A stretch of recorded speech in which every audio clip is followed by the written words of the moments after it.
I start with saying, given how it went in Dublin, have you achieved what you wanted to in terms of having a refreshed squad and the right people ready and so on, and managing the load of what happened?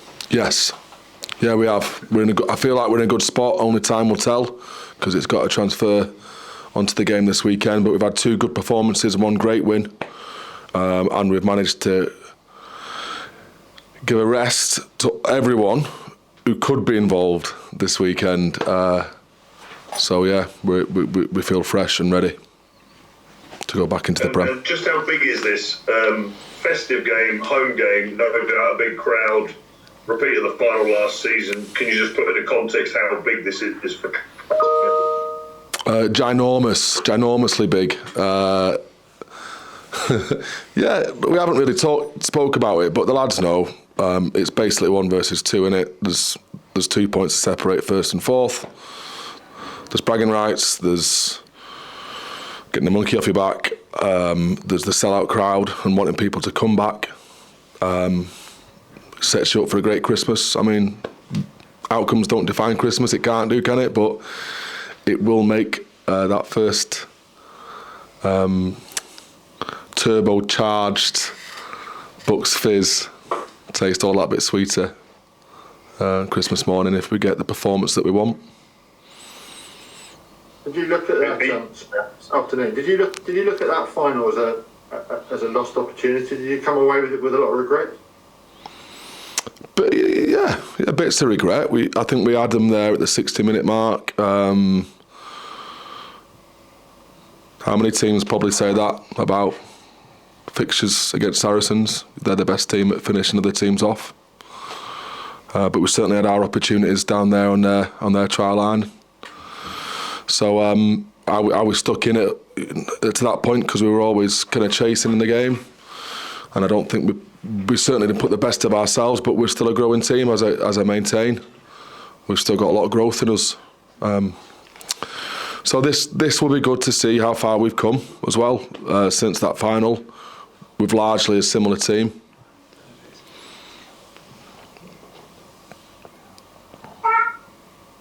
Whose kid's that? Brendan. Right, as bad as Kieran's hair looks, you look incredibly smart, mate. Is that the missus? Is that a Christmas haircut? Me? Yeah. No, Brendan. No, Brendan, not you, Kieran. No, Brendan's haircut. Brendan looks miles better. Like, she's, you know what I mean? You've almost like had hair swaps in a week. How does that work? Why is that precedent in Britain's I don't know. I'm sorry. Giddy with Christmas spirit. Go on, coming back to you, Chris, because I know you hadn't finished there, but you got any more questions? I was going on a bit of a tangent. I just wanted to ask you about George Ford in terms of leadership, partly because I'm thinking of England needing a new captain. Is he someone who should be in that conversation? What's his leadership style? What's his pedigree as a leader? He's one of the best leaders I've had the privilege of working with, and that includes, the Owen Farrells, the Manu Tuilagis, and Jamie Georges. He's exceptionally emotionally intelligent. He can put across his messages really efficiently, which is difficult. I find it difficult even speaking to you, but he's able to thin slice down to the exact point that he needs to convey, and that's important on field as it is off field.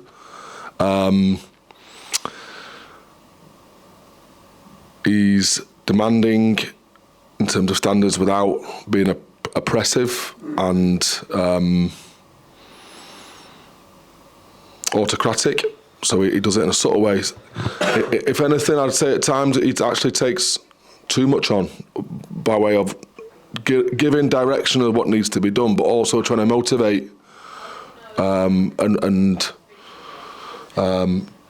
keep energy levels high. I think to do the both is really difficult. You can do the both, but what we've been trying to do is let him delegate more of the responsibility, so it's not all on him, so he can be clear in just his own style of play. I don't think you probably noticed that. He's been really good, but we just wanted to make sure that the responsibility of leading was shared. It wasn't just on his shoulders. And it's not just on his shoulders, but he does take it on because he's that kind of person as well. He's ready for it. I think he's ready for any leadership role. He's a massive leader. For us, I think he could fill those boots in a different style to what Faz did. Thank you. That's great. Cheers, Chris. In the interest of asking, sorry, James, you can go first if you want. My questions are rubbish. I'll ask my rubbish questions then.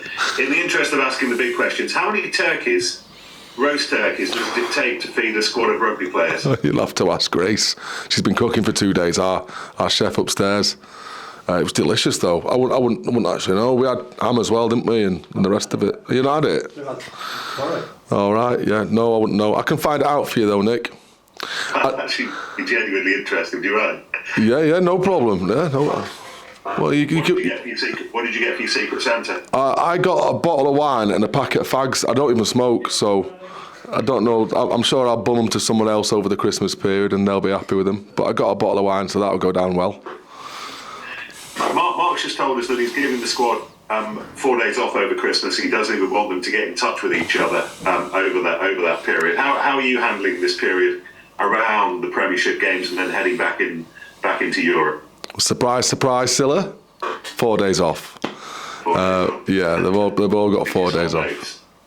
I did a little bit actually. I did a little bit of research on what they were doing. I thought, well, if it's good for them, it's good for us. It works well. We've got an 8-day turnaround.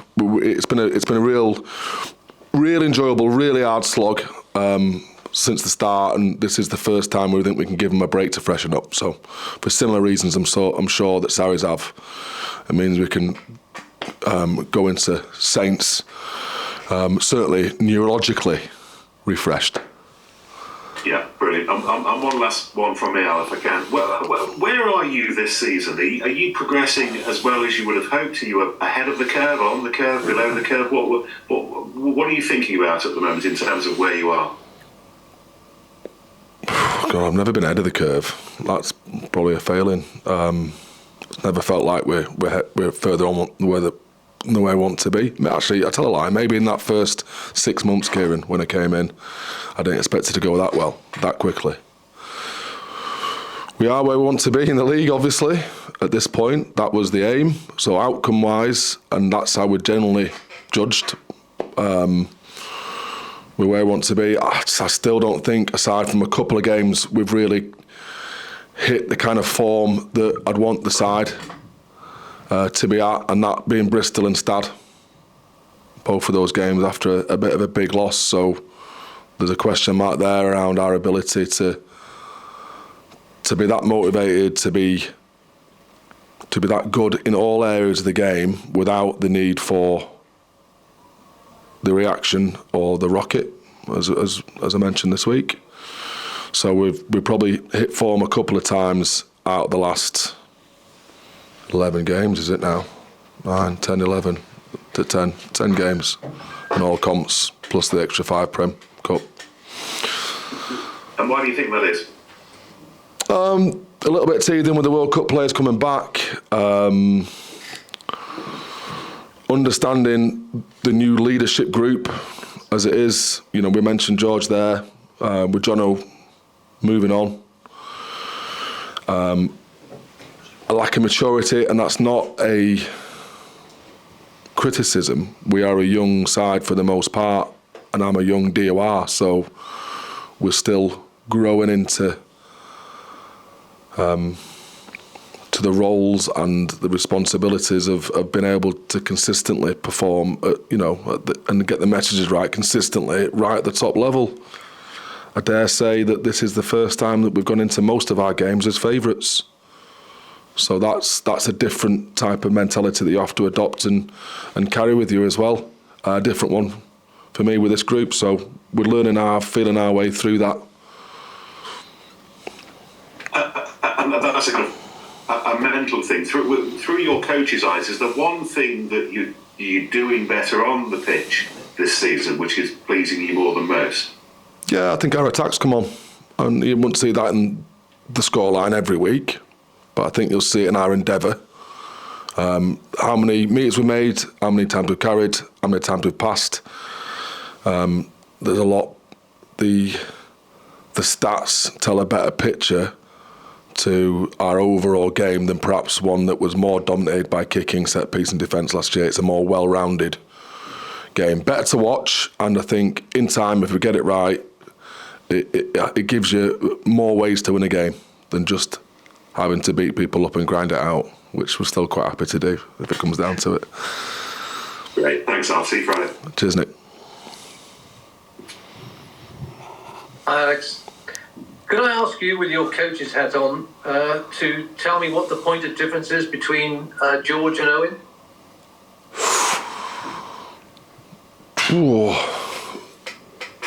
I mean, it's a bit of a sit in the fence answer, but it's probably form on the day. I think Owen's more physical just because he's a bigger bloke. I don't know if he's braver. He's just more physical. He's certainly more aggressive. Is that a point of difference for good or for bad? You know, like George is an extremely calming influence, and that's better for us because we're aggressive enough of as a team. I think on his day, George has been shown to be perhaps a better tactical kicker, but like you go back to that final, and Owen was amazing in that final against us, like pinpoint with some of his crossfield kicks, and he can do spiral bombs as well. So, like, I think it truly comes down to on the day who's able to put the ball in the 6 months better, pick the passing option better. And like I say, I think, you know, in terms of frontline defence, Owen gives you a bit more bang for buck. Potentially at a ball distribution, and I haven't spent a lot of time with Owen recently, but I'm just seeing how George is moving the ball, shifting that point of contact. He's like properly exceptional at that. So these are differences, not points of difference, I guess, Chris. I was taking for granted that if you run down Owen's channel, you're liable to come out hurt. Do you think George has a different way of dealing with that? I mean, his tackling is sound, but with physicality, you can't bang them or stand up to them as Owen loves to. Yeah, that's just to a degree genetics. It never shirk away from it. But if you catch him on a soft shoulder and he's not square in front, because he will put his body in front, then you could get some quick ball. It's fortunate that he's going to have, you know, potentially Ben Curry on his inside and Manu on his outside, so there's no soft shoulders there, is there? And in terms of guys who are available, who were injured, who were not taken to Leinster, who's ready to come back? Up for selection, Nick Schooner, Luke Handicki, Gus Creevy. We're still down to Bevan Rod, but you know I mentioned that as a long-term injury. Cobus is back, fit. Obviously Ben Curry, I mentioned him. He's also up for selection. Rafi's taken a knock, Kieran, so I'll fill you in on that in a second. Manu's fresh. The back three are good. Sam James is up for selection, as is Rob. So we have, like I say, Dan's still injured, but JL came through last week as well, JL Dupree, and Ernie came through well. So we've got as fresh and strong a squad, aside from the longer term injuries that we could have hoped for going into this selection, going into this game. Great, thank you, Alex. Cheers, Chris. I'll jump on. Chris has stolen my thunder with the injury question. What is the exact nature of that injury? He limped off, about 65 minutes? Yeah, God, so we got not locked in, it ended up being a lock-in.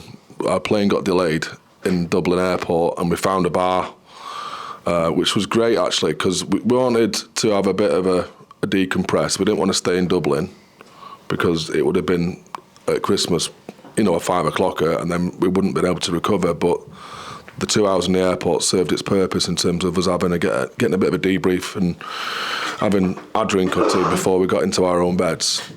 Rafi's walking around with no boot on, like it's all right. So we're thinking this is just swelling; it'll turn around. It'll be good in a week. That was the hope, and that was what I was getting feedback of the physios. And then I get a call Monday afternoon that it's a grade 2 because he's strained three tendons or ligaments, which is another blow on the back of all that have gone before with Rafi. I feel really sorry for the lad.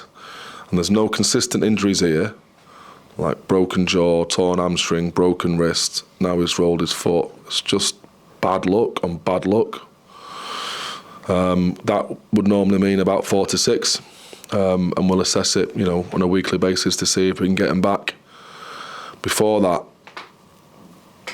you said there how obviously the injuries are all of a different nature, so perhaps not a genetic thing. Is it the nature of the way he plays? Because he certainly kind of is full throttle in everything he does, and therefore do you have to maybe have a slight word about the way that sometimes in certain moments in games he goes about it, or is it just being unlucky? Yeah, I just don't know if you can pull someone back. The way he plays makes him such a good player.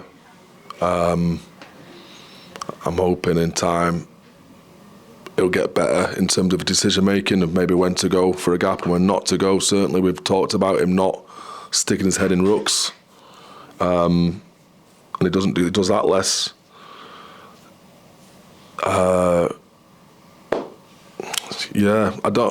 I struggle to pull someone back by way of their intensity, but clearly, having a look at the string of injuries, it's probably worth a conversation, Kieran. I'll just letting him get over this bit at the moment, and I'll address that in a couple of weeks. I'll let you know in a couple of weeks how we're going to address it moving forward.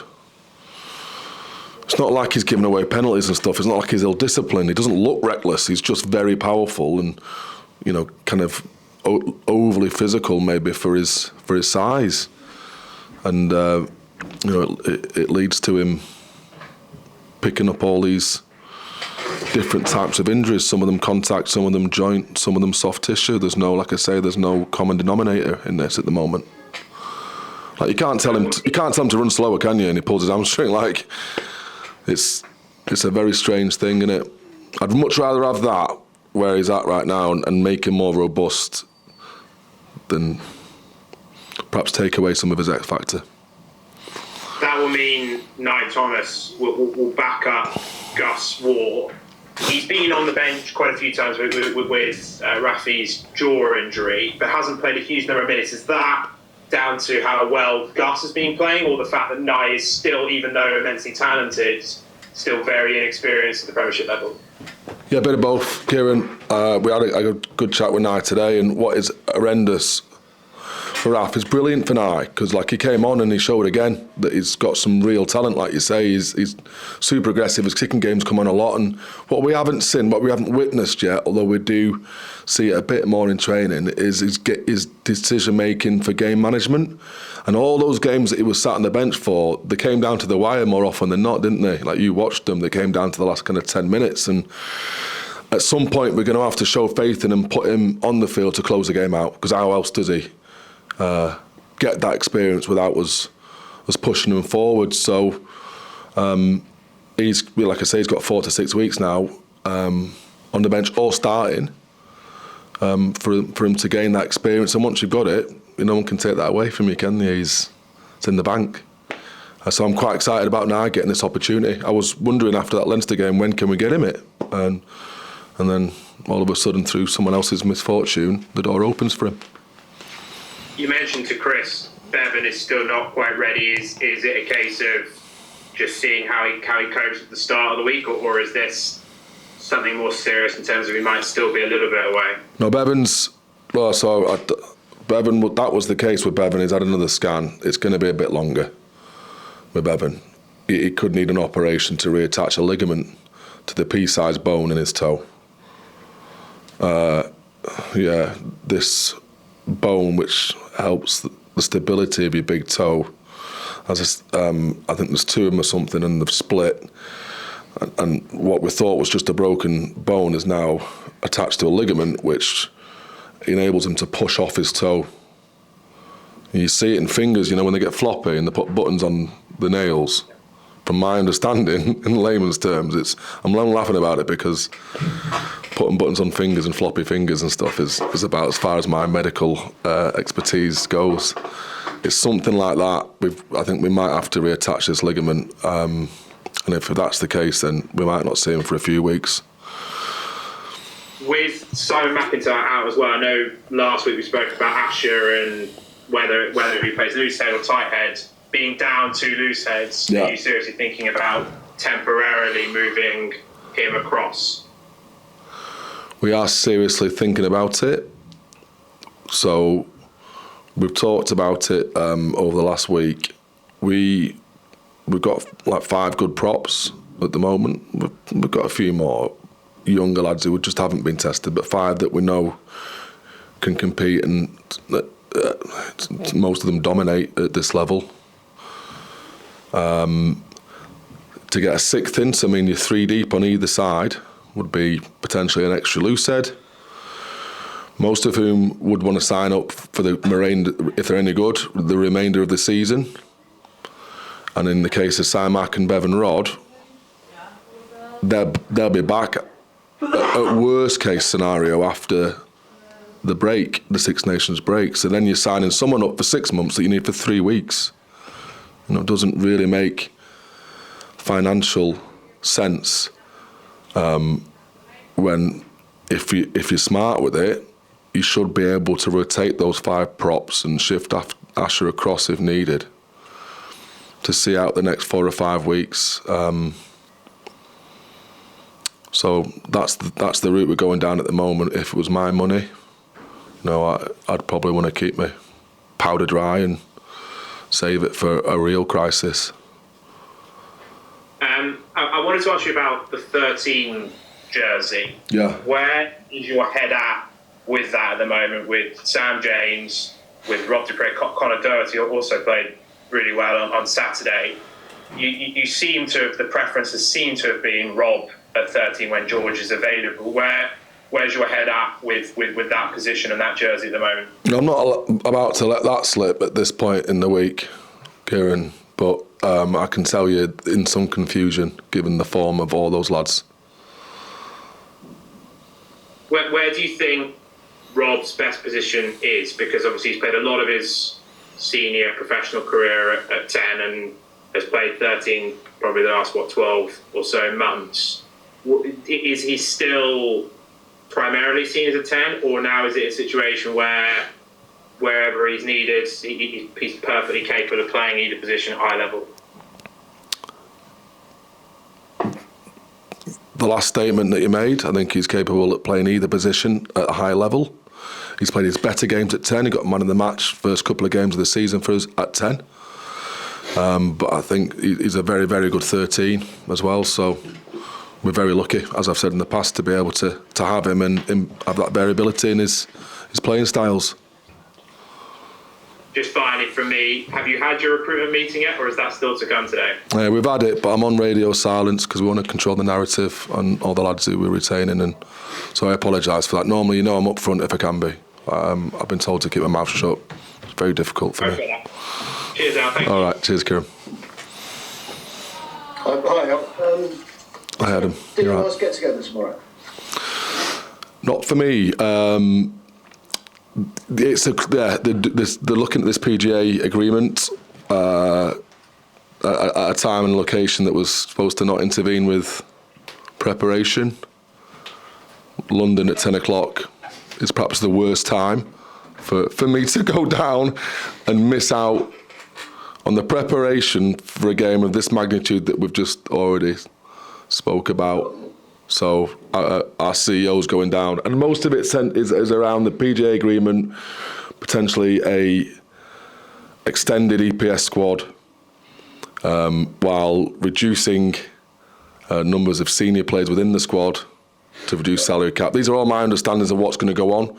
So a lot of that, and even though they want input, I'm not sure how much influence we can have on it. I think these things are decided up on high. And where I'm best, where I can add value most, and a week like this is here with the lads, not down there. Sure.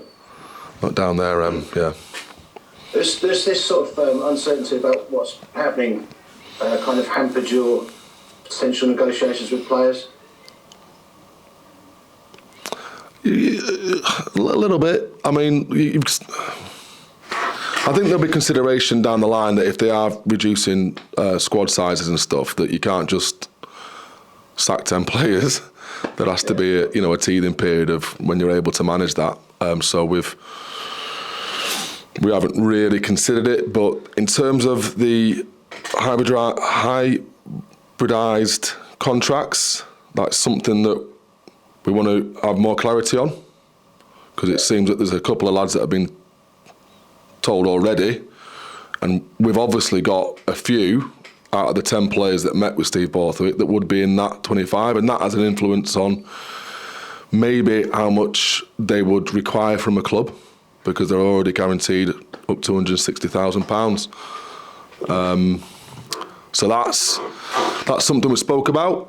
It would be nice to get some more clarity as to who else is in that squad, because I'm sure he's going to get a lot of phone calls now of every agent and every club, particularly some of those older lads who might be looking further afield, which obviously we've got a few, Kieran, in Luke and Manu and all these lads who are getting offers for more than what we can offer them.